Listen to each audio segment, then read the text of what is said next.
Hello and welcome back to Inquisitor Martyr. Last time we got to now the last mission in our Void Crusade. Unfortunately, we probably would have squeezed a couple more missions in if I hadn't screwed this one up, but oh well. Got all the info fragments, but we're not going to have a lot of keys to work with. But I didn't even think about going through the gear last time. I went through what there was. There was nothing really of value except this plasma cannon. Plasma cannon and dread, so I think it's going to do fear, but in comparison to what we have, it's a lot better. So we're going to use it. We'll save our current plasma cannon, just make it a favorite and hold on to it for a bit, just in case we get something good. Because the slots might kind of pay for themselves eventually, but for the time being... Actually, how do we... Didn't want to equip it. Triangle.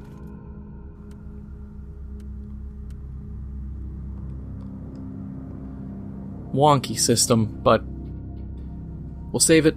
If anything, we'll scrap it later. But this ought to be pretty easy. Deal 100,000 damage for 2 of them, kill villains, kill rebel-type creatures on my level or higher, kill enemies under 50% health. That might be a little dicey, but the rest of that we should be able to do pretty fast. And it's got better overheat, better damage. Papa John's. Hopefully it's going to be good. Suppression damage, I don't really care. Yeah, bonus damage against targets below 30%, that'll be good.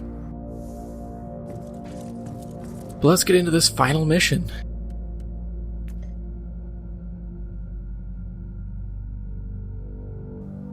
I think I'm not going to put any modifiers on it, just because I don't want to screw this up.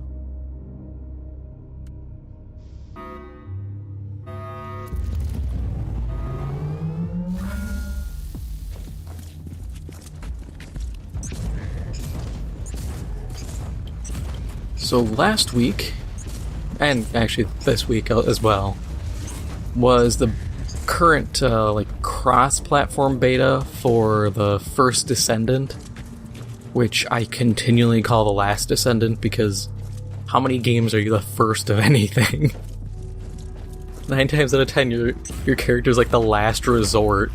That it's weird actually having a game where it's like, yeah, you're one of the first guys here. Crazy, huh?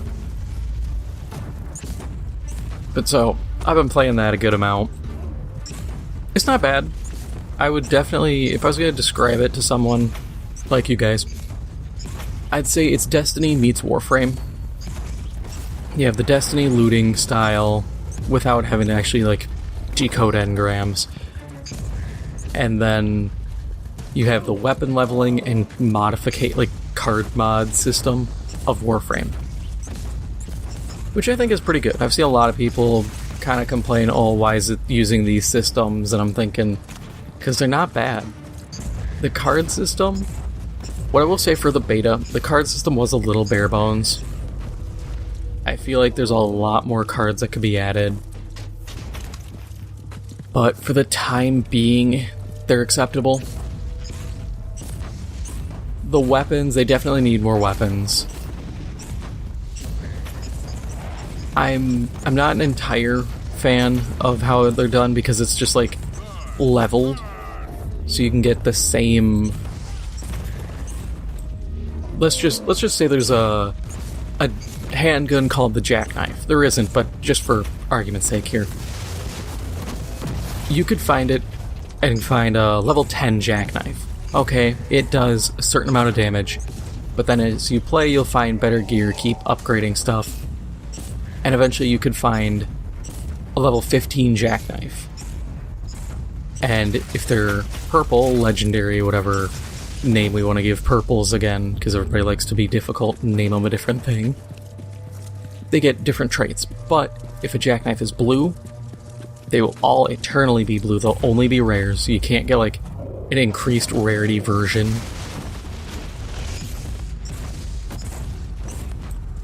So it's this kind of weird system of okay, you have to level these to 40 to get the max XP out of them to do like a mastery rank. So you're just kind of carrying bad guns. And it's not like Warframe, where Warframe's pretty quick about leveling your stuff. Which surprises me because the First Descendant also has like the Forma system. So you could change a little emblem in the card slot to cut the cost of cards of that slot down in half. It is time to reap the rewards of your crusade, Inquisitor. There must be a teleport beacon nearby. But so you can sit here, change these slots, do all this stuff, and then it's exclusively for that weapon. But so my problem is, if the weapons, they don't have like varying crit rates and stuff like that, so it's a very hamstrung version of what Warframe does. And so it's this weird thing where I'm like, hey, this isn't half bad, but it's also a lesser version, which I think is a detriment to the whole thing. They have cool big boss fights. I'm currently, as of recording this, by the time you see this video, the beta will be over, but I'm stuck on the third like big boss fight because it's a DPS check, and I don't know if I'm just not having the DPS or my team just doesn't know how to do it, but they get tough. And it's cool. It does suffer from, this was made in Korea, so it goes from like, hey, we're having attractive female characters, to women in skin-tight bunny suits fighting monsters, and I'm like, it's fine. I prefer just normal armor on people. Like, cool, your suit's vacuum formed and we can see your butt cheeks while you run, but like, I'm playing a shooter. I'm not here for this right now. I'm here to fight. We got a kind of a disconnect going on.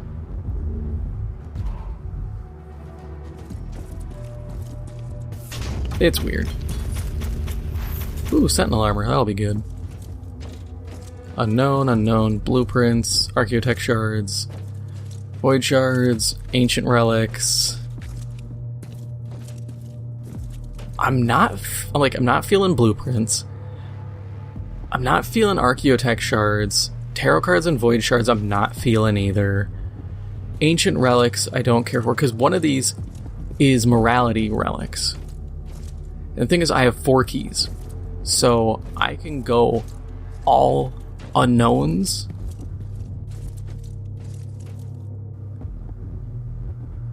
You know what? We will let the D4 decide our fate. Because that is how I do these already. Because we're just going to go off of the blank ones until we get the morality relics. So, from going clockwise, we'll go lower, or we'll go right is 1, and then bottom left is 2, left is 3, upper left is 4. And we roll 1. Okay, let's see what you got. Psalm codes. I will accept that. That's actually really useful. I didn't see any good ones come out of that, but I can still put those to use somewhere. We'll keep going, and it'll be 1, 2, 3, just going straight up. 1 again. Okay, this is a little anticlimactic. Cool. I think that might have been morality relics. You know, we're going to take the ancient relics just because. That's fine. We got 1 more, and we'll flip it between these 2. So it was going to be this one, because with 2 I was just going to do evens are 1 and 3 are this, 2 and 4 are this. So what do we got? Consumables. I kind of forgot consumables was 1. You know, I'll take it. because that's a lot of XP gain. And I'm not going to complain about that. Extra deaths, not the greatest, but I'll definitely take the XP gains. So, it could have been a better run for sure. I definitely shanked it on a couple missions. I regret that. But some of those were just... they were not fun. And that just... it was my fault. I probably could have planned better, should have paid attention to my map more. But we did get some good stuff. We did, hopefully, I think, get the morality relics, so... or those were Archaeotech and that's morality relic. If it is, oh well. We've opened the morality relic box before, and gotten nothing out of it anyways, so... it could be the same thing.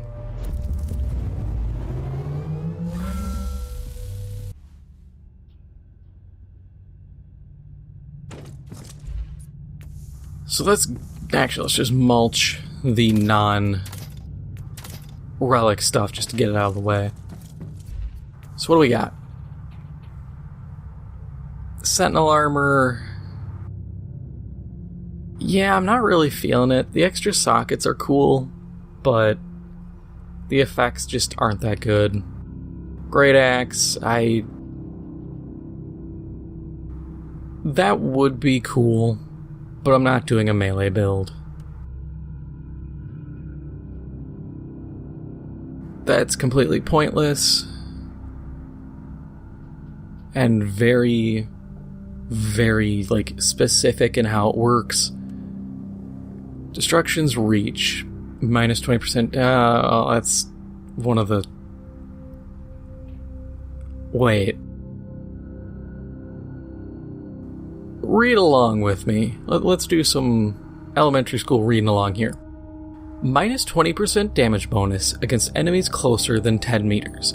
Plus 58% damage bonus at longer ranges. Riddle me this, Batman. What's the range on the flamethrower? Assault. 30% damage against targets closer than 10 meters. I think this thing has a 10 meter range. So that effect quite literally breaks it. The only thing it'd be good for is the napalm lob ability, I think. Everything short of that takes a penalty. Well, you'd kind of negate it, I think, with the 30% bonus, depending on how it's applied. God, that sucks. That would have been cool. Oh well. Chance to gain enrage every time a judgment spell is triggered. Already, as nice as that is, that suppression bonus. You know, I feel like I just have to take it because I'm using a level 12 item. I get double the suppression. I need to use it. It's not what I think is good. I think it's kind of crap, but better than what I'm sitting on. Completely unknown. Could be anything. Yeah, that Signum doesn't really stand out much. Can't use it. And that's also very, very specific. 26% movement speed and HP regen when losing at least 26% HP on hit taken.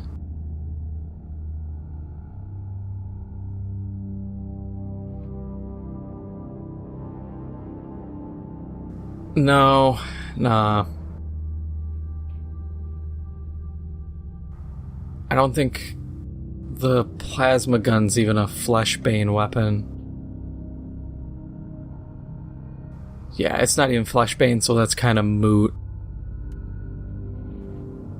Eye implant.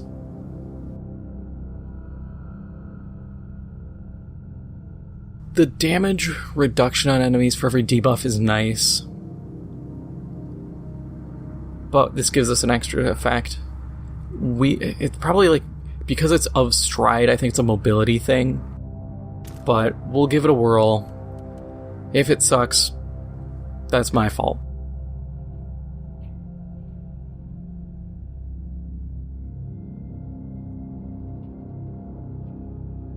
It's another teleporter, so I'm not losing much there. Bonus HP, great. Chance to fear on hit, great. Damage bonus against bleeding enemies. That stuff's kind of useless, but... yeah, let's use it. Chainsword would be nice, but pass. Main implant. See, that's actually useful. But that's just for the, like, gun. Bonus for bleeding. If I'm not doing bleed, I can't really get value out of that, so that kind of sucks. Oh well. I think we got a good amount out of that, honestly.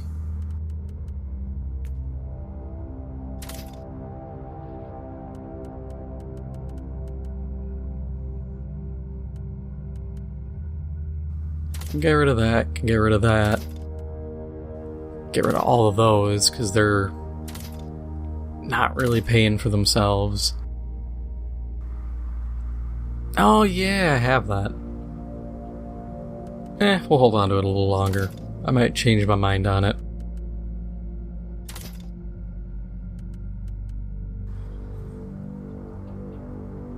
Yeah, that's just, it's not really worth it. We'll just stick with what we got. If it screws us over, it screws us over. What's our seasonal mission looking like? We can squeeze out a little more time on that. Oh, I have intel on me. Cool. Because that was my next plan. It's just gonna run an intel.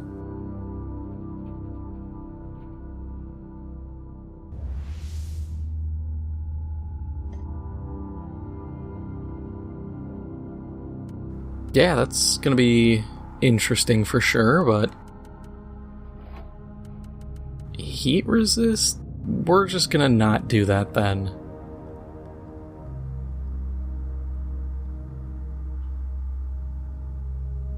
They can reflect the damage all they want, I don't care. Immune to attacks that deal less than 100 damage. Okay.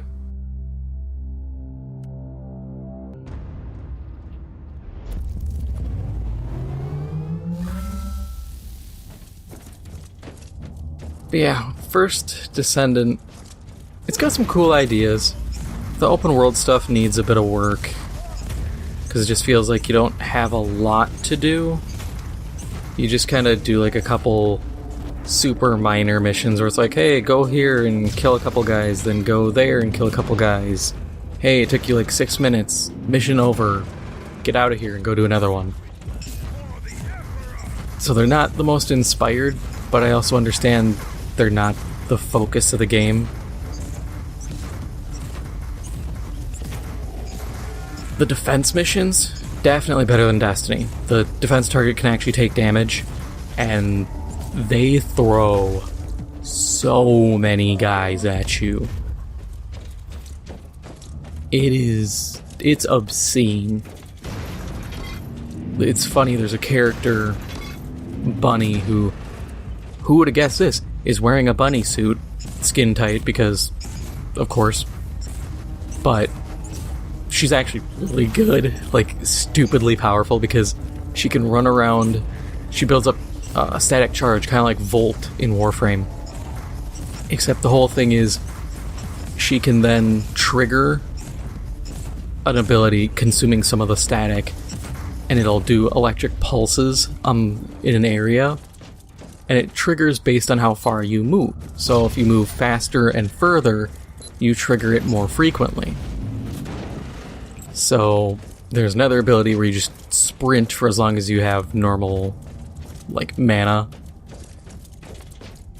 And so you combine those two, and you look to where the enemies are spawning for the defense, and you just sprint there and just keep wiping them out, because it's time-based instead of wave-based. Well, it's wave-based, but it's like, here's an endless wave of enemies, defend for 2 minutes, or a minute and a half. Which is an interesting way of going about it. But I would just run around just nuking guys continually. Otherwise, you end up just having your back to the wall, just spraying into, at some levels, it feels like an impenetrable wall of enemies. Which I can commend. It's really fun to do that instead of like Warframe, where towards the end you're having to hunt down like the last garbage dude who's just walking around somewhere.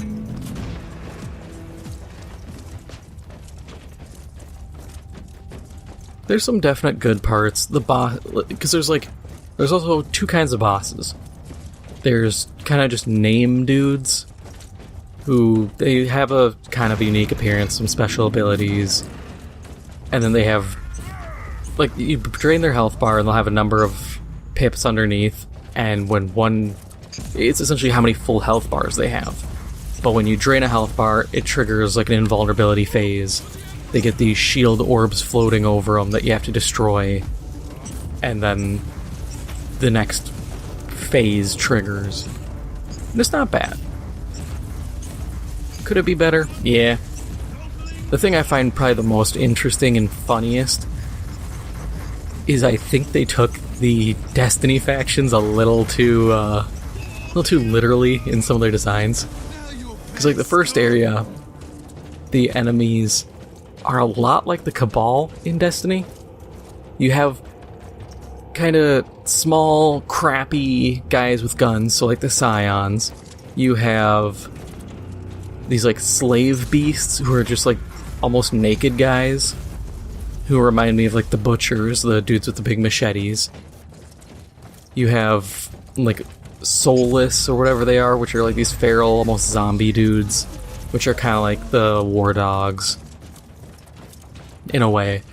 You have, it's like the phalanx or something. It's literally the Cabal guys with the shield, the energy shield, where you have to shoot the center to break it, and then they're staggered and exposed. That's exactly what you do. They have Grenadiers, who are kind of like your average Cabal guys, and then they have like their heavy gunners, which have a minigun and shoulder-mounted rockets, which is a lot like the Colossi.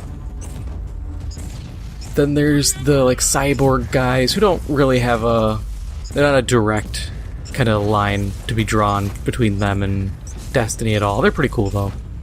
And then the other faction I saw, the third one, they're essentially the Hive. They have the same kind of fleshy stone kind of architecture of their ships, except the not quite Hive guys for First Descendant, their ship is like a donut with like a crest on top and bottom instead of the tomb ship. There's, what else is there? They have like a witch like the Hive, except it's like, I can't remember if it's like the proselytizer or something like that, but the name is very similar.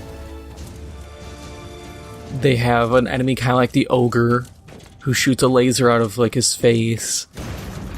There's a lot of similarities, which I found to be pretty amusing. But I also don't see a lot of a problem with it. I'm not like, oh, they stole Bungie's work, it's bad. Like, nah, Bungie really screwed up.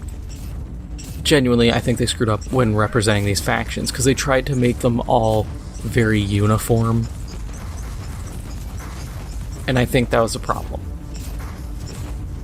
And when it comes to stuff like ogres, it was always like, oh yeah, here's kind of, this is the boss of the section, so you never got to just throw down against one of these dudes.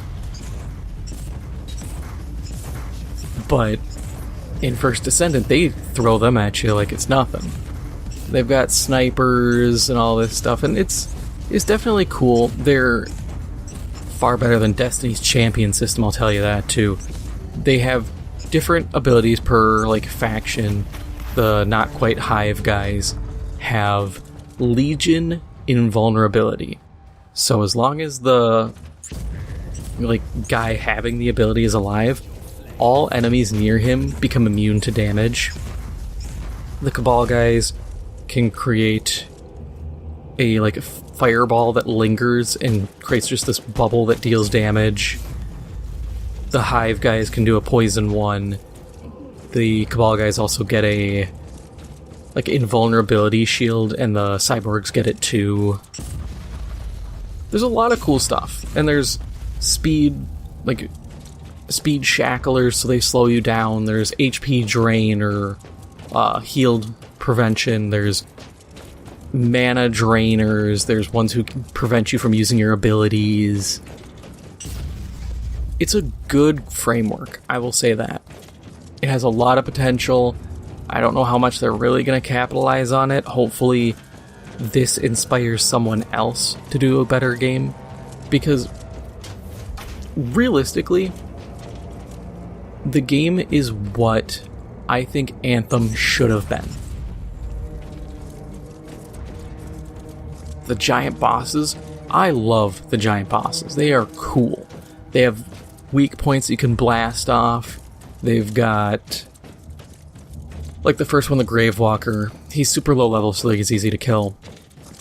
But when you deal enough damage, he'll kind of go into a berserk state, and he'll lock down and become immune to damage, except for these cores that get ejected out of his knees, and you have to blast all of those, and there's just got like 5 legs. It's a cool concept. And they summon like trash guys called roly-polies, which it's like, okay, I'd have preferred you to have some different enemies you summon, but it's whatever. I will say I don't like that the bosses for this are like, they're not in the world. You go fight them, and it's this incursion zone place where it's just a big platform with big stone pillars that can get destroyed by the boss, and it feels very isolated. And it feels less like the enemies are showing up and you're going, oh man, we gotta stop these guys, and more of just, yeah, you're here. You chose to come here and fight.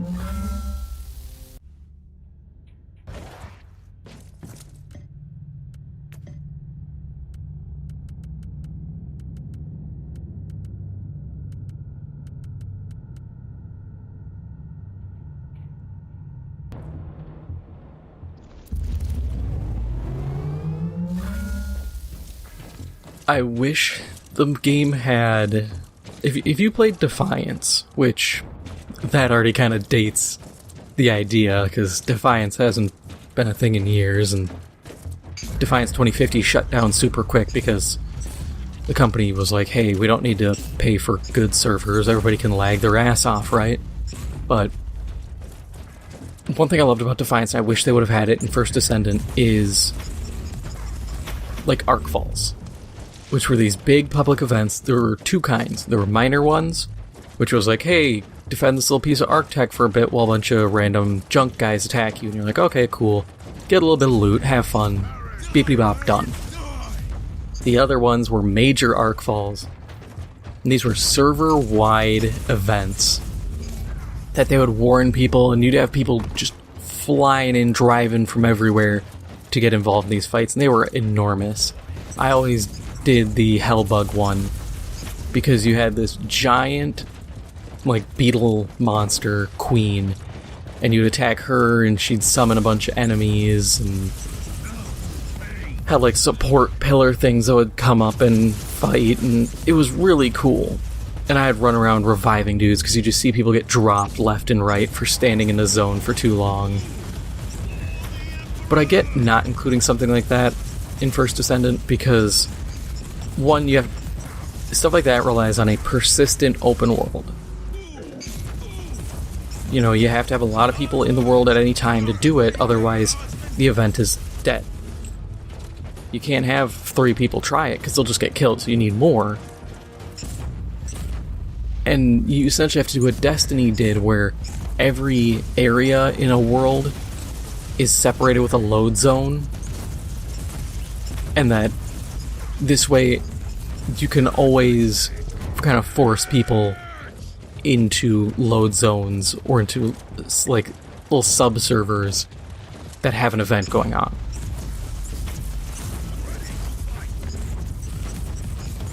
So I get it.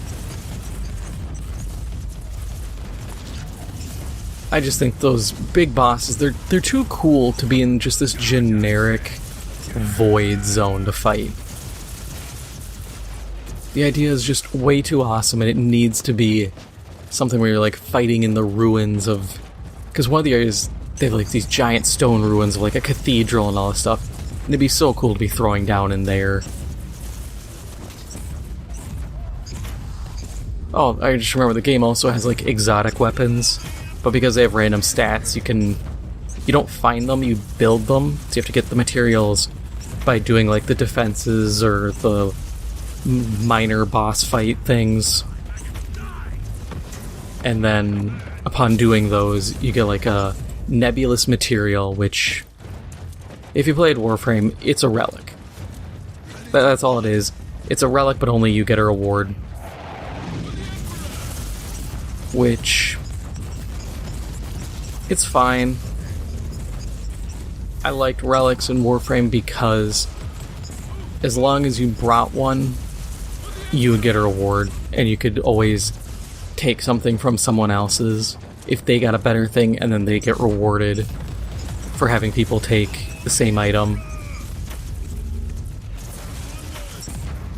But I get it, you can't...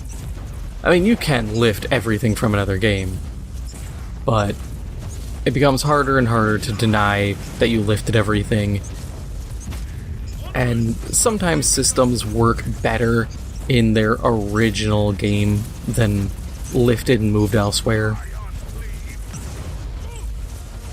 That's kind of the curse of game design, is looking at mechanics and saying, can this be moved to another game or another setting or genre without making it crap?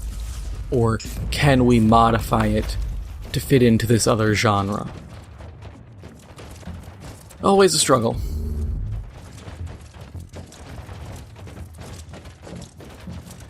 But yeah, it's pretty good. When it comes out in like full access instead of just beta, I'll definitely give it a try. Definitely play more of it. I'm not gonna record like the story because I don't care about the story. You could play through a good chunk of it in this beta, and it's just like, hey, destroy the Iron Heart. If you don't, they're gonna try to block off this flow of energy, and it's just gonna build up and explode and kill everybody. And I'm just like, okay.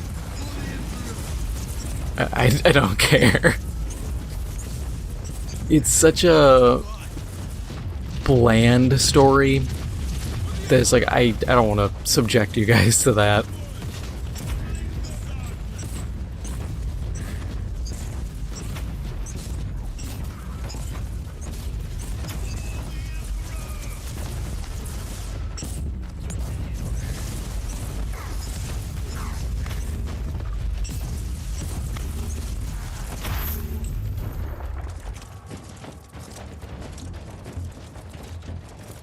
Bond. Oh no, I don't think we'll have a... Yeah, we didn't get a unique new boss. I was just gonna say, come on, let's get a new boss, but no. Because that would have been a Death Shroud Terminator or the Blight Haulers. And since this is just Black Legion, nothing special.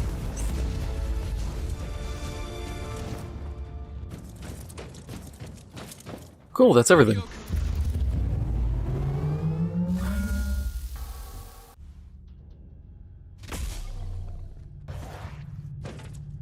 Let's go skill point, and actually let's lightning round this gear. No.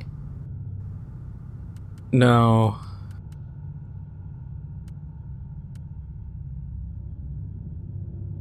It's hard to really trade off the loot quantity. Especially, oh, it's just cooldown for Thunderbolt. Don't care. I don't even know if I can get Berserk tokens, so I'm gonna say no to that. Wish we'd get a good grav gun. Those are fun.